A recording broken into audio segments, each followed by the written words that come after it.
Welcome back, everyone, to this new episode of Promoted Stop Doubting, Start Leading. Today, I want to talk about confidence and specifically self-confidence. Because leadership, it's not about knowing all the answers and getting everything right the first time. It's about learning, growing, and trusting yourself in the process.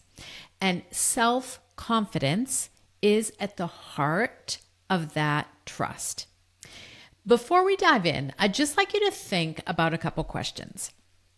When was the last time that you strongly believed that you were capable of doing something difficult? That you trusted your leadership abilities? Think about what you would change or do differently if you trusted yourself even more. If you're feeling stretched thin, overwhelmed by competing priorities, or doubting your capacity to navigate ambiguity, it's not because you're not capable. It's because leadership challenges, they often push us into unfamiliar territory. It is completely normal. And when we're navigating uncertainty, our self-confidence can flounder. So confidence, and specifically self-confidence, it's not something you're born with. It's a skill you can build. And it's not about eliminating doubt or knowing all the answers. It's about trusting yourself to figure things out. And today we're going to explore exactly how you can cultivate that kind of unshakable belief in yourself as a leader. And by the end of the episode, you'll understand what self-confidence really means, how it's created, and practical ways and strategies that you can start building it today. So I want to start off first clearly defining the difference between confidence and self-confidence, even if they are used interchangeably a lot of the times. Confidence refers to a belief in one's ability to succeed in a specific situation or task. Confidence depends on external factors, usually like experience, knowledge, or validation from others. It's usually context dependent, meaning you might feel confident in one area, giving a presentation, for example, or cooking, or running, but you feel confident less so in another. So say managing conflict. So confidence is often linked to competence. It grows with evidence of success or mastery in a specific skill or domain. Self-confidence is broader. It's an internal belief in your own worth and abilities, regardless of the specific situation, regardless of external validation. It's all about trusting yourself and your capacity to navigate challenges overall. Self-confidence, it's internal and it's stable. It's less tied to a specific outcome or external validation, and it's resilient. So even in unfamiliar situations, self-confidence gives you a sense of assurance that you'll figure it out. So a leader may feel confident in making a data-driven decision because they've done it successfully before. But that same leader shows self-confidence when faced with an entirely new challenge, like navigating office politics, for example. And it matters because building confidence often requires practice, skill building, feedback, whereas developing self-confidence involves fostering trust in yourself, shifting your mindset, and building that resilience to uncertainty or even failure. And that's what I want to focus on today. I want to start with a story. I personally feel confident when I present in front of an audience. doing presentations, it's a skill I learned from years of working with clients and presenting data, insights, and recommendations. Self-confidence came into play when I raised my hand during my professional life to manage something I had never done before. So I work in France, and my company had a lawsuit in the United States. So I haven't lived in the US for a very long time. I had no experience with US lawyers, but I jumped in with both feet to manage that situation. I had no idea what I was doing, but I had enough self-confidence that I would figure it out. I trusted myself that I would be able to navigate. And that's a big example, but that self-confidence, you can build it by doing things like that daily. I just want to give you an example of one of my clients.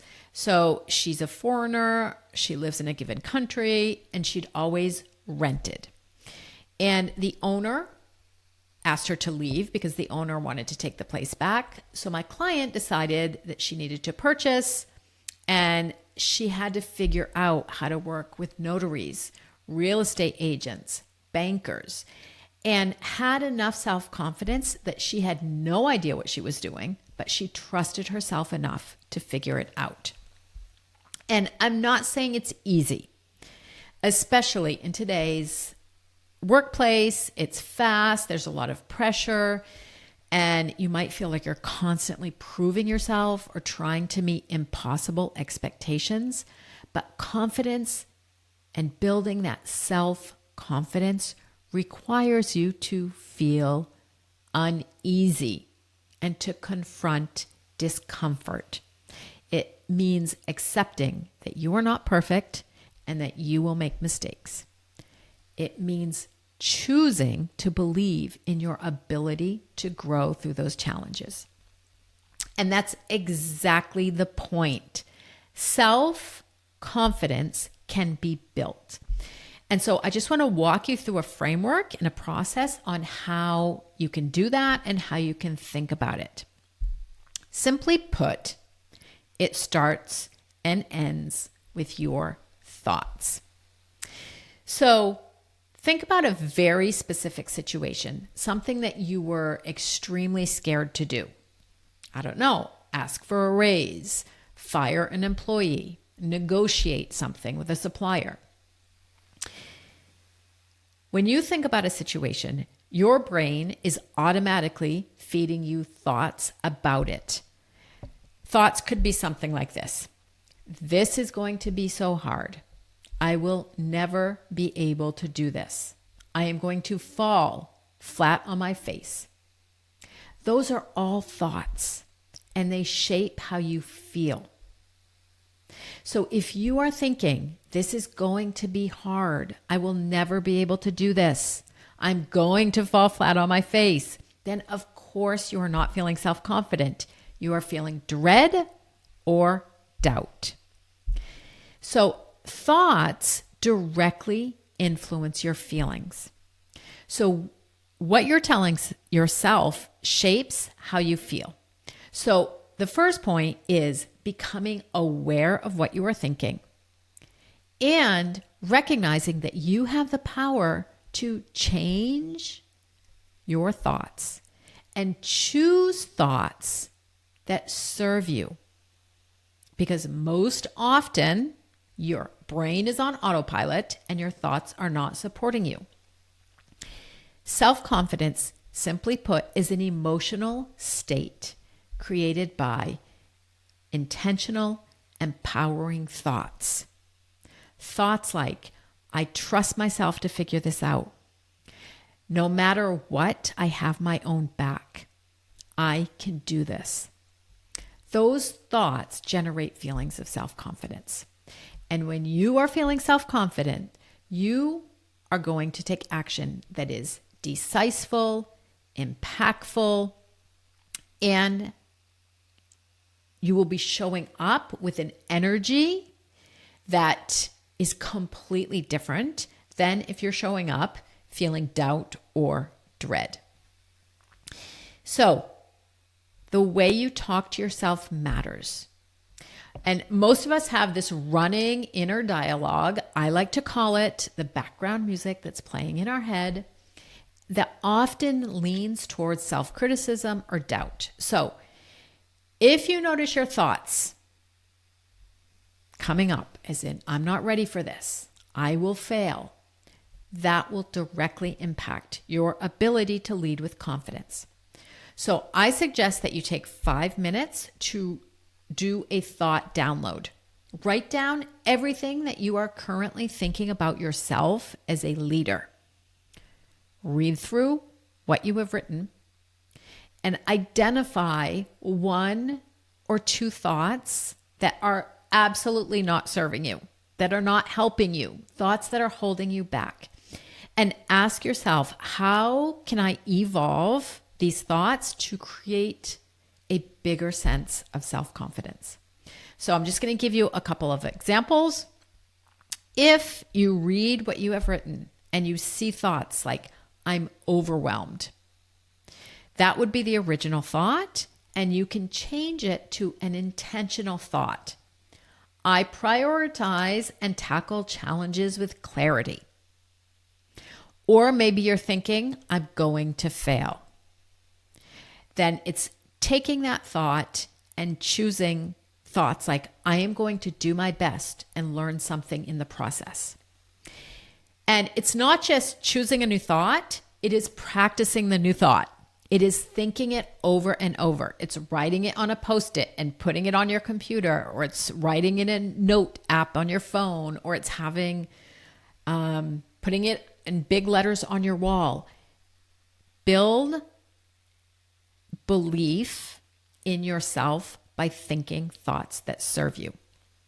So I do also just want to mention and keep in mind that it's not about never feeling doubt. Everybody chooses doubt. Everybody, I guarantee it.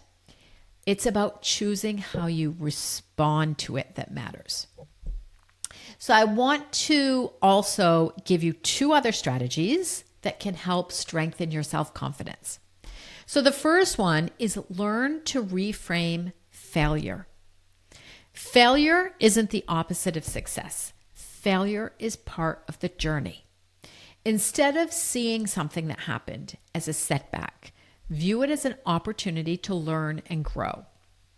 Ask yourself, what can I learn from this experience that will make me a stronger leader? So one of my clients, I'll just tell you the story about Sarah. She struggled with giving presentations. She'd feel the stress, building days in advance, and was constantly doubting her ability to convey her ideas clearly, and was consumed by thoughts like, they won't like my presentation. I'll stumble over my words. What if I can't answer the questions? And her stress was so intense that she was spending all of the time focusing on herself. She wasn't focusing on her clients' needs. She was completely stuck in her head, worrying about how she might appear. She would over-prepare in some areas, maybe ignore others, walk into the room feeling flustered and overwhelmed. And when she came to me, one of the situations we discussed was she presented a presentation of a disaster. Lost her train of thought in the middle of the presentation, wasn't able to answer questions. She'd felt that she'd let her team down, let herself down. And that moment when things like that happen, of course, it reinforces a fear of failure. Okay, there's feelings of humiliation, embarrassment. So those negative feelings are just fueling the fear of failure.